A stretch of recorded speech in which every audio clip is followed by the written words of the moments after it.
2.4 का first part देख रहे हैं अब हम। क्वेश्चन कह रहा है बेटा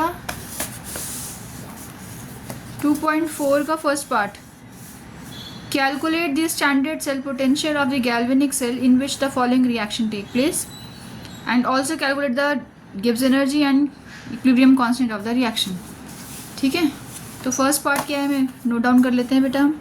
आपको दिया हुआ है chromium +3 cadmium ion gives 2 chromium ion +3 cadmium ion. अब इस रिएक्शन में अगर आप देखो बेटा तो हमारा क्रोमियम जो है वो ऑक्सीडेशन कर रहा है क्योंकि ऑक्सीडेशन नंबर बढ़ रहा है। अगर ऑक्सीडेशन नंबर इंक्रीज़ होता है तो हमारे पास रिएक्शन में ऑक्सीडेशन होता है। अगर ऑक्सीडेशन नंबर डिक्रीज़ होता है तो उसको रिडक्शन कहते हैं ना। तो यहाँ पे ऑक्सीडेशन हो रहा है, कितने इलेक्ट्रॉन्स का हो रहा है? 6 इलेक्ट्रॉन्स का हो रहा है। और यहाँ पे अगर आप देखो तो यहाँ पे 2 से वो 0 पे आ गया, तो यहाँ रिडक्शन हो रहा है। कितने इलेक्ट्रॉन्स का हो रहा है मैम? 6 इलेक्ट्रॉन्स का हो रहा है। तो यहाँ से बेटा हमें n की वैल्यू मिल गई 6, तो n हमारे पास 6 आ गया। अब आपको बोला गया पहले कि calculate the standard cell potential. Standard cell potential क्या होता है? E0 cell. E0 सेल क्या होता है बेटा? E0 of cathode minus E0 of anode.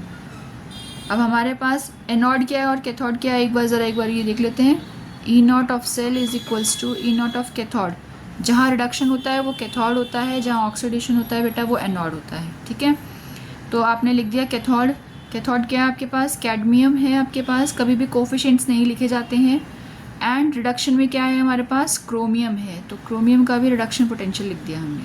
तो यहाँ से हमने E0 सेल की वैल्यू निकाली। कैडमियम की वैल्यू होती है बेटा 0.40 माइनस, और क्रोमियम की होती है 0.74।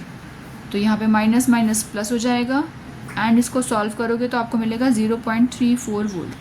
तो हमारे पास पहला पार्ट आ गया सेल पोटेंशियल का, स्टैंडर्ड सेल पोटेंशियल हमने निकाल दिया। तो मैंने इसको स्क्वायर ब्रैकेट में रख दिया। ठीक है जी, ब्रैकेट लगा दी हमने इसके बाहर।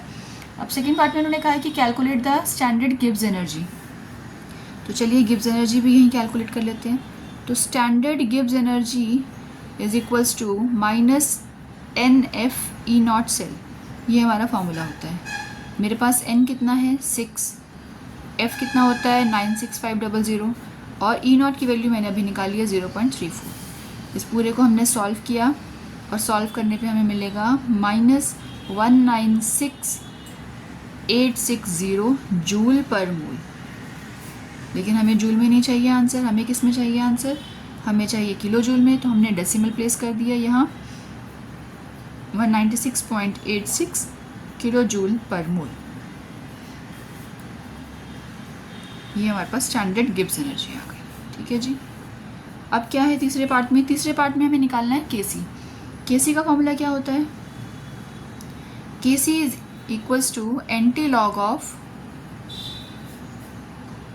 E0 cell into n by 0.059। ये होती है हमारी केसी की वैल्यू।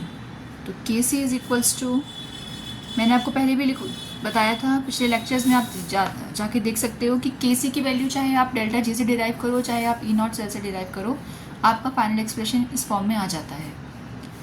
क्योंकि आपको डाउट हो सकता है कि मैम गिब्स एनर्जी की फॉर्म में हम क्यों नहीं निकाल रहे हैं। वो सेम चीज़ है, अगर आप उसको भी निकालोगे तो भी सेम चीज़ आने वाली है। इसकी डेरिवेशन मैंने करवाई भी थी, वो आप रिकॉर्डेड लेक्चर्स में जाके देख सकते हो। तो यहाँ पे E0 की वैल्यू क्या है? 0.34। n की वैल्यू क्या है हमारे पास? n है हमारे पास 6 एंड 0.059। केसी को आपने सॉल्व किया, आपके पास वैल्यू आएगी एंटी लॉग 34.5014। फिर आपने इसका लॉग देखा, मैंने लॉग देखना भी सिखाया है पिछले क्वेश्चंस में। तो अब यहाँ से आप लॉग देखेंगे तो आपको 0.50 का, ये हमारी n है, 0.50 का कॉलम 1 देखना है और उसमें मीन डिफरेंस 4 को जोड़ना है। जब आप ऐसा करेंगे तो आपको वैल्यू जो मिलेगी वो मिलेगी 3192।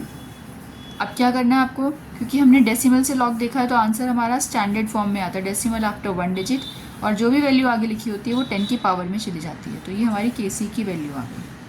तो K C will be 3.192 into 10 to the power -34। ठीक है बेटा, तो ये आ गया E0, ये आ गया हमारा Gibbs energy, standard Gibbs energy. और ये आ गया हमारा Kc।